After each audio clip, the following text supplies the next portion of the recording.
मंच तो बनाना ही है। मंच के ऊपर हमारे आदिवासियों के महानायक और पूरे विश्व के एक जाबाज सिपाही और भारत के रॉबिन हुड टंटिया भील का मंच है। इस मंच के मार्फत से और पूरे भील प्रदेश के मार्फत से मैं आप सभी को हुल जोहार जय आदिवासी कहता हूं। साथियों, ये जो कार्यक्रम 3 दिन से चल रहा है और इस 3 दिन के कार्यक्रम में हम लोगों ने बहुत सीखा। साथ साथ में जो हमारे आदिवासियों के महानायक टंटिया भील की मूर्ति स्थापना का जो कार्यक्रम अलीराजपुर जिले में भाई नितेश जी पटवारी और उनकी टीम ने जो जिस प्रकार का जज्बा दिखाया, उसको हम लोग राजस्थान की धरती अर्थात भील प्रदेश की धरती से आप सभी को धन्यवाद देना चाहते। साथियों, आज से कुछ साल पूर्व इवन यह मान लीजिए आप लोग 2012 से पहले जितने भी जिले हैं, जितने भी देश के आदिवासी इलाके हैं, उस आदिवासी इलाकों में एक भी आदिवासी का पुतला नहीं था, एक भी आदिवासी नाम का चौराहा नहीं था। लेकिन 2012 के बाद में पूरे देश में एक प्रकार का भूचाल आया और जगह जगह गांव गांव फलिए फलिए और इवन यहां तक बाजार के अंदर आदिवासी पुरखों के पुतले, आदिवासी पुरखों के स्टैचू आप लोगों ने लगाए और पूरे देश के 15 करोड़ आदिवासियों ने लगाए। यह आदिवासी परिवार जैस और जितने भी आदिवासी सामाजिक संगठन है, उन सब की जीत है। हमारे जो पुरखे हुए हैं, उनकी जो मनसा थी, उनकी जो इच्छा थी, वो इच्छा कहीं न कहीं दबी कुचली थी और हम लोग पढ़ लिख कर संविधान के मार्फत से, लोकतांत्रिक के मार्फत से हम लोगों ने ये हमारे जो महापुरुषों के जो स्टैचू लगाए हैं, तो अन्य समाज के पेट में मरोड़ पड़ रही है। वो चाहती है कि आदिवासियों के स्टैचू नहीं लगने चाहिए। वो जिस प्रकार से हमारे पुरखों की पूजा करते आए थे, हमारे पुरखों की आराधना करते आए थे, हमारे पुरखों की गाथा गाते आए थे, ठीक उसी प्रकार से आने वाले आदिवासी भी गैर आदिवासी के महापुरुषों के पुतले की पूजा की करें। ये उन लोगों की मंशा थी।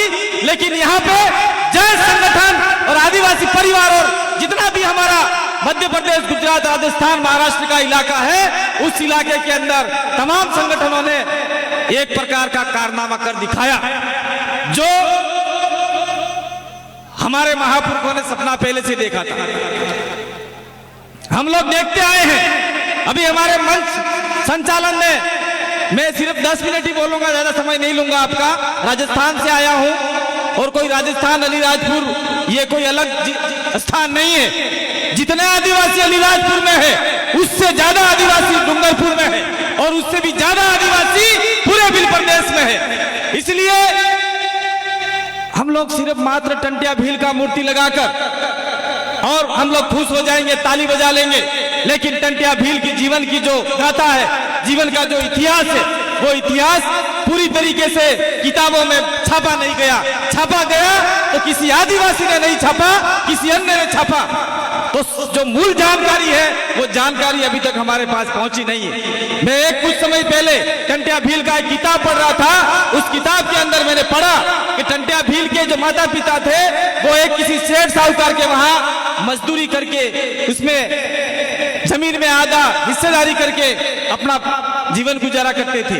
धीरे धीरे टंटिया भील बड़े हुए और उनके पिता ने कहा कि भाई, मैं आपका हल चला के थक गया हूं, मैं मेरी जमीन पे खेती करना चाहता हूं। तो जो आदमी था, जो उनके माता पिता को फ्री फोकट में मेहनत करवाना चाह रहा था, उसने कहा थोड़े समय के लिए रुक जाओ। फिर धीरे धीरे टंटिया भील जवान हुए और उनके पिताजी को न जाने किस प्रकार षड्यंत्र पूर्वक फंसाया गया और टंटिया भील ने उस सेठ साहूकार का हल चलाना चालू किया और बाद में टंटिया भील अलग होकर अपना स्वयं का खेती करना चाहते थे।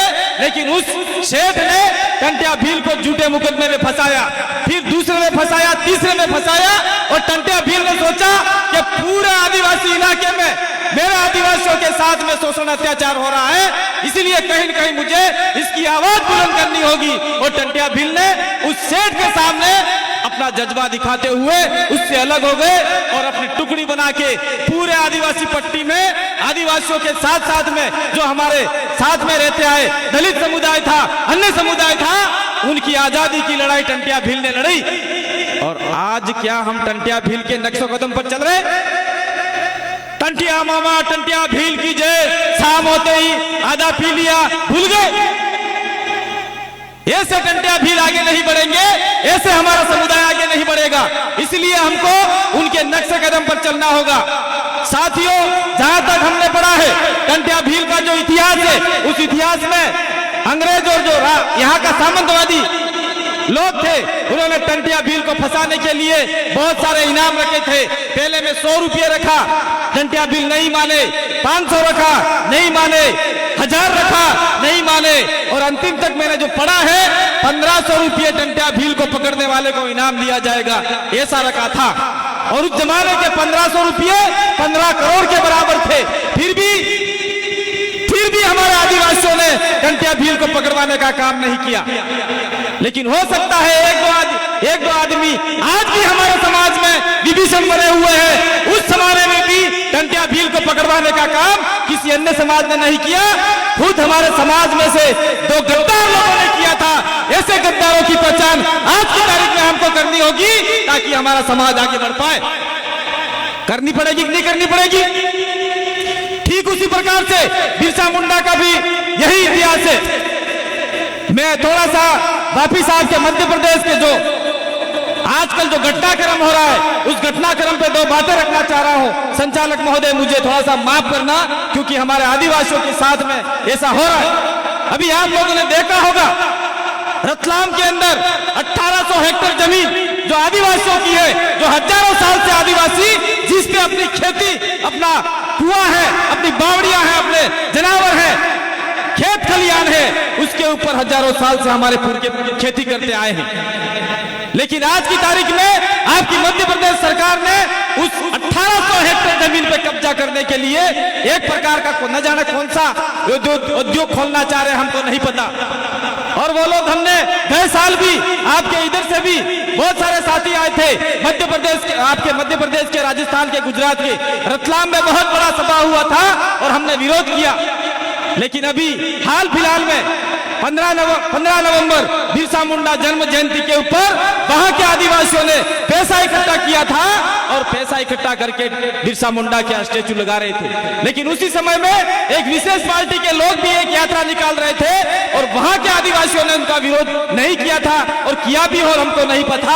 लेकिन उन लोगों को आज की तारीख में एमपी सरकार ने उनको जेल में डाल रखा है। जो आदिवासियों की आवाज उठाना चाहता है, उसको सरकारें, चाहे एमपी की हो, चाहे गुजरात की हो, चाहे मध्य प्रदेश की हो, सारे देश की सरकार आदिवासियों के ऊपर गंदी नजर से देख रही है आज की तारीख में। लेकिन हम लोग देखते आए हैं, अभी हमारे संचालक महोदय ने मना किया है, लेकिन मैं अपनी बात यहाँ कह के जाना चाहूंगा, क्योंकि वहां से आए हैं, सत्य बात सबको कड़वी लगती है। आज हम लोग देखते आए हैं, जब हम लोग जय आदिवासी, जय जोहार बोलते थे, तब हमारा विरोध होता था कि नहीं होता था? आज हम लोग देख रहे हैं, आपका देश का प्रधानमंत्री नरेंद्र मोदी भी आदिवासी इलाके में आकर सबको बोलता है जय जोहार, जय जोहार। नरेंद्र मोदी जी बोल रहे हैं। इसके बाद में हम लोग देखते हैं देश की दूसरी पार्टी कांग्रेस पार्टी है, जिनके मुखिया राहुल गांधी है, वो आज भारत जोड़ो यात्रा निकाल रहे हैं। उस भारत जोड़ो यात्रा में जहां जहां आदिवासी इलाके में जाते हैं, वो बोल रहे हैं कि आदिवासी इस देश का मूल मालिक है, ऑनर ऑफ इंडिया है। जब हम लोग बोलते थे, वो लोग हमको कहते थे ये गलत बोल रहे हैं। आज उनको मजबूरन बोलना पड़ा, ये ताकत जयेश की है, ये ताकत आदिवासी परिवार की है, ये ताकत दिल प्रदेश की है। ये हमको आज हमने विभिन्न सरकार को बता दिया। साथ साथ में हम लोग जोहार का विरोध, बहुत सारे लोग बोलते थे, जयेश के लिए बोलते थे कि जोहार वाले ये जय यीशु वाले, ऐसा बोलते थे। बोल रहे थे कि नहीं बोल रहे थे? जय यीशु वाले ये ऐसा बोल रहे थे। लेकिन जब देश के सबसे बड़े पद पे प्रताप बैठने वाली हमारे देश की राष्ट्रपति द्रौपदी मुर्मू ने जब शपथ लिया, तब कहा नमस्कार जोहार, तो उनकी टाई टाई फीस हुई कि नहीं हुई? ये बहुत सारी बातें उस समय में उनको कड़वी लगती थी, लेकिन उनको समझ में आ गया कि आदिवासियों के लिए 2-3 शब्द हैं जो आदिवासियों को एक मुट्ठी में बांध सकता है। वो क्या है? जोहार। दूसरा क्या है? जय आदिवासी। तीसरा, हमारे इलाके में आप लोग थोड़े से इस चीज को समझ नहीं पाए हैं, हमारे इलाके में एक मजबूत शब्द है जय भील प्रदेश। ये इतने सारे शब्द हैं, तो आज कहीं न कहीं सरकारों को, राजनीतिक पार्टियों को बोलना पड़ रहा है अपने मन से। और साथियों, हमारे पूर्व साथी ने कहा कि कोई हमारा ये है, वो है, ये है, ईसाइयों का ये है, हिंदुओं का ये है, मुस्लिमों का ये है, वो अपनी पाठ पूजा करते हैं, एक दिन एक स्थान पर बैठते हैं। लेकिन हमारे आदिवासी आधे इधर जा रहे हैं, आधे उधर जा रहे हैं, आधे इधर जा रहे हैं, आधे इधर जा रहे हैं, और कहते हैं कि आओ जाजम पे। तो हम लोग देखते आए थे, कौन सी 1975 में एक फिल्म आई थी अंग्रेजों के जमानों के जेलर की, असरानी वाली, आधे इधर जाओ, आधे इधर जाओ, आधे उधर जाओ। पीछे मुड़कर देखा, एक भी सिपाही नहीं था। ऐसा हमारे आदिवासी समुदाय में नहीं होना चाहिए। आधे उधर गए हैं, पकड़ के लाने हैं, आधे उधर गए हैं, पकड़ के लाने हैं, सारों को एक गर्दन पे बिठाना है।